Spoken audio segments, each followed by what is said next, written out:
I'm Tom Hoban. I'm the founder and director of LitVox.com. The LitVox project is basically about book recommendations. So we started an online project back at the start of the pandemic. So the first lockdown was last March. We started essentially on social media. An awful lot of people found themselves at home with, a lot of free time on their hands. So we said, if people start telling us what they like, their favorite books, their favorite movies, their favorite TV shows, their hobbies, a member of our team would get back to them with a detailed reading list based on their personal tastes. And it basically went from there. So the reaction was really, really positive. And we decided to turn this into a full-time job for us, for our team. So it's now a fully fledged business in its own right. The background in my head goes back years. I've wanted to start LitVox up for at least 6 or 7 years. I mean, my background is in book selling. I managed several bookshops around Ireland, and because this project has just been in my head for so long, I essentially wanted there to be an online resource in Ireland for people to get book recommendations. Now, there are book recommendation services available. There's Amazon and there's the big online chain, but none of them are personal. None of them will allow you to, none of them really speak to you as an individual. So that's what we do. That's what we try to do. We try to be as personal as possible. I guess what makes our project special is just that it's personalized. We listen to every individual, and we don't ever recommend books based on what's selling in the bestsellers charts or based on what publishers tell us.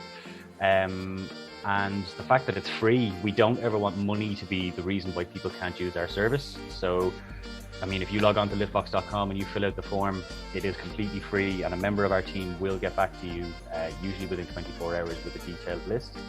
As I say, it'll remain free. There is an option for every customer that uses our service to tip, but we don't expect that. That's completely optional.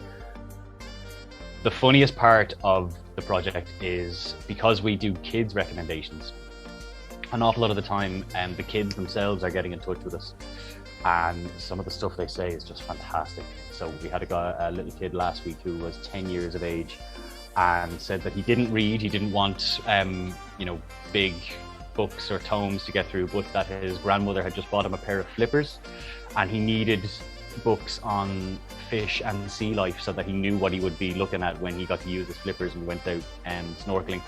Some of the stuff that kids come up with on the recommendations forms are brilliant. I mean, we had one 9-year-old girl a couple of months ago who said that she had read everything and that she basically dared us to recommend something that she hadn't read. She basically said that there's no way we could do it. So when we got back to her with books that she hadn't read, she had to kind of admit, she's like, okay, I'm sorry. But she said that her mom told her to say that she was sorry, but dealing with kids is definitely the best and funniest part of the job. So our future plans, so we've launched our online bookshop, and I say that's nothing to do with the recommendation service. So the recommendation service remains free, but our plan is to just expand that bookshop. And in 7 or 8 months, we fully expect to be Ireland's largest online bookshop. So we do plan as well to launch a physical bookshop in the coming months, hopefully. But I mean, our online bookshop is our main focus at the moment. So you can expect in the future, LitVox will be where you go if you're looking for books online in Ireland. Nothing related to books, but I can blind taste biscuits. I can identify any biscuit once, even if I'm blindfolded, once it's in my mouth, I can tell, and I can even tell you the make.